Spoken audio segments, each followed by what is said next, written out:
दोस्तों 6 महीनों में जिस तरह से टीवीके तमिलनाडु की सत्ता में आई है, उससे लगता है कि वहां की दोनों प्रमुख क्षेत्रीय पार्टियां बेचैन हैं, बौखलाई हुई हैं। और इन दोनों पार्टियों की इस बेचैनी के साथ साथ एक राष्ट्रीय पार्टी भी, उसके अंदर भी घबराहट साफ दिखाई दे रही है।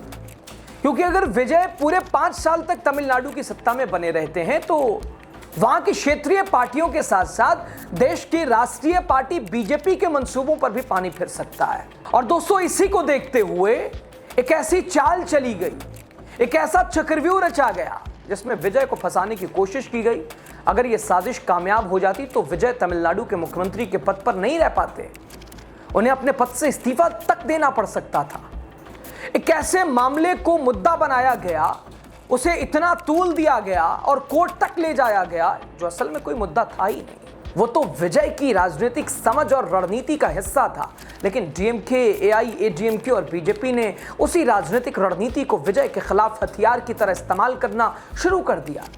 आप भी जब पूरा मामला सुनेंगे तो हैरान और परेशान रह जाएंगे। आखिर एक मामूली से प्रचार के मुद्दे को किस तरह से तिल का ताड़ बनाया गया। ये विपक्षी पार्टियों से सीखा जा सकता है कि किस पार्टी से बात को, किसी छोटी सी बात को किस तरह बड़ा राजनीतिक मुद्दा बनाया जाता है। मैं तो इसे सीधे सीधे साजिश कहूंगा, साजिश बताएंगे आपको। नमस्कार, बहुत स्वागत है राजनीति का खास सेगमेंट देख रहे, मैं हूं यासूब रजा। चलिए दोस्तों, मैं आपको बताता हूं आखिर वो साजिश क्या है जिसके तहत मुख्यमंत्री विजय थलापति को फंसाने की कोशिश की गई। दोस्तों जिस तरह से विजय थलापति तमिलनाडु के लोगों के विकास को ध्यान में रखते हुए ताबड़तोड़ फैसले ले रहे थे और इन सब के बीच उनका ध्यान भटकाने की कोशिश की गई, उन्हें उलझाने की रणनीति बनाई गई। दोस्तों विजय ने तमिलनाडु की जनता से यह वादा किया करके सत्ता हासिल की थी कि सत्ता में आते ही उनकी पार्टी टीवीके और उनकी सरकार का पूरा ध्यान सिर्फ तमिलनाडु के विकास पर रहेगा। इसी वादे को निभाने के लिए विजय लगातार परंपरागत राजनीति से हटकर बड़े और तेज फैसले ले रहे थे। लेकिन जैसे जैसे विजय फैसले लेते गए वैसे वैसे तमिलनाडु की 2 प्रमुख क्षेत्रीय पार्टियां डीएमके और एआईएडीएमके बेचैन होने लगी। और दूसरी ओर दिल्ली में भी बीजेपी और केंद्र सरकार की ओर से उन पर दबाव बनाने की कोशिश शुरू हो गई। ऐसे में ऐसा मैं नहीं कह रहा हूं, बल्कि विजय के समर्थन में लगातार यही दावा किया जा रहा है, विजय के समर्थक कर रहे हैं ये दावा।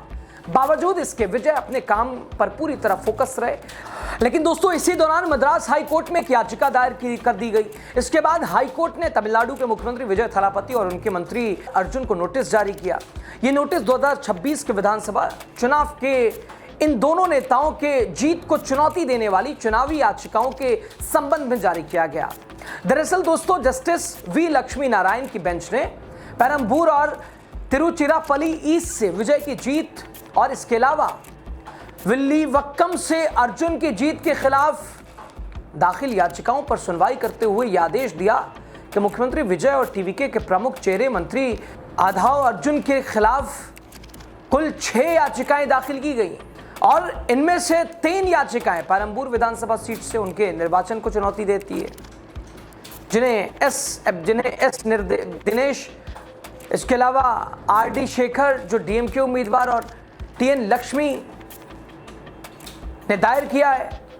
और दोस्तों वहीं एक याचिका तिरुचिरापल्ली ईस्ट सीट से जीत के खिलाफ एस इरुदारायाज द्वारा दाखिल की गई है और विल्लीवक्कम विधानसभा सीट से अर्जुन की जीत के खिलाफ और शिवराज और कार्तिक मोहन ने चुनाव याचिका दाखिल की है। दोस्तों सीएम विजय ने पेरम्बूर सीट पर 53,715 वोटों के अंदर से जीत दर्ज की थी।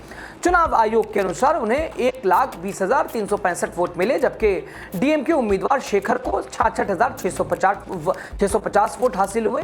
तिरुचिरापल्ली इस पर विजय ने अगर बातचीत की जाए तो इरुदारायाज को 27,416 वोटों से हराया था।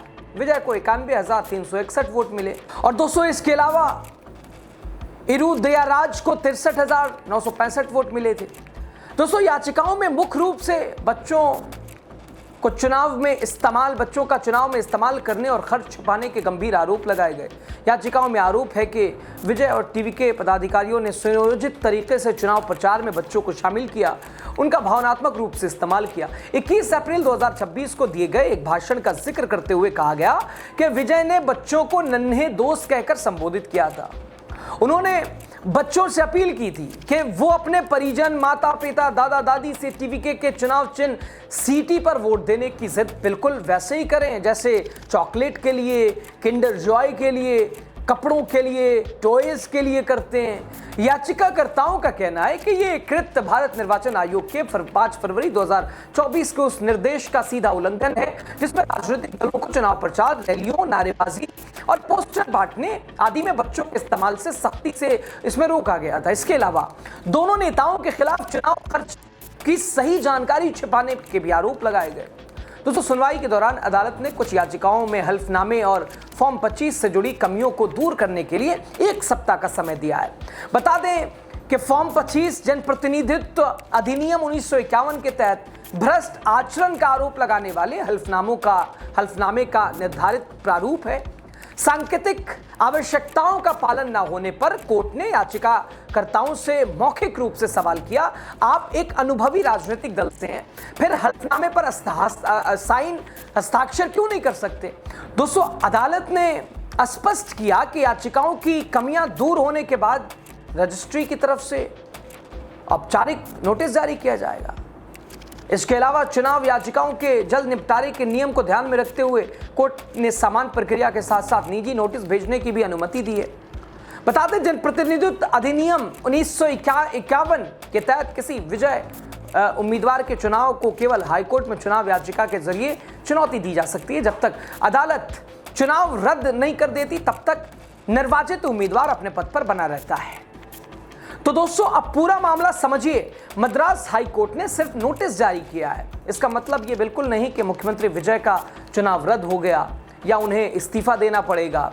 चुनाव याचिका दायर होना और उस पर कोर्ट का नोटिस जारी करना एक कानूनी प्रक्रिया है। अब अदालत दोनों पक्षों की दलीलों को सुनेगी, सबूतों के आधार पर फैसला करेगी। जहां तक बच्चों वाली मुद्दों की बात है, विजय के समर्थकों का कहना है कि उन्हें बच्चों से चुनाव प्रचार नहीं करवाया उन्होंने, बल्कि एक सार्वजनिक सभा में मौजूद बच्चों से सामान्य बातचीत की थी। उनका तर्क है कि पूरे भाषण को छोड़कर सिर्फ कुछ सेकंड की क्लिप को राजनीतिक विवाद का रूप दिया गया है और यही वजह है कि इस मुद्दे को लेकर सियासत ज्यादा और कानूनी मजबूती कम दिखाई दे रही है। अब फैसला अदालत को करना है कि चुनाव आयोग के दिशा निर्देशों का वास्तव में उल्लंघन हुआ था या नहीं। लेकिन इतना जरूर है कि जिस तरह इस मामले को उछाला गया उससे राजनीतिक संदेश देने की कोशिश साफ दिखाई देती है। विजय के समर्थक इसे विपक्ष की रणनीति बताते हैं, जबकि विपक्ष इसे चुनावी नियमों का गंभीर उल्लंघन मानता है। फिलहाल सच्चाई यही है कि विजय तमिलनाडु के मुख्यमंत्री हैं, अपनी संवैधानिक शक्तियों के साथ काम कर रहे हैं, उनकी सरकार पर कोई कानूनी रोक नहीं लगी है। भविष्य में अदालत कोई अगला फैसला देती है, स्थिति बदल सकती है, लेकिन अभी ऐसा कुछ नहीं हुआ है। देखना दिलचस्प है आने वाले दिनों में अदालत में क्या दलीलें रखी जाती हैं, विपक्ष अपने आरोपों को किस तरह साबित करने की कोशिश करता है, विजय अपनी सफाई में क्या जवाब देते हैं, क्योंकि इस मामले का असर सिर्फ एक चुनाव याचिका तक सीमित नहीं रहेगा। तमिलनाडु की राजनीति की दिशा भी काफी हद तक तय कर सकता है। आपकी राय जो भी हो जरूर दीजिएगा और शुक्रिया।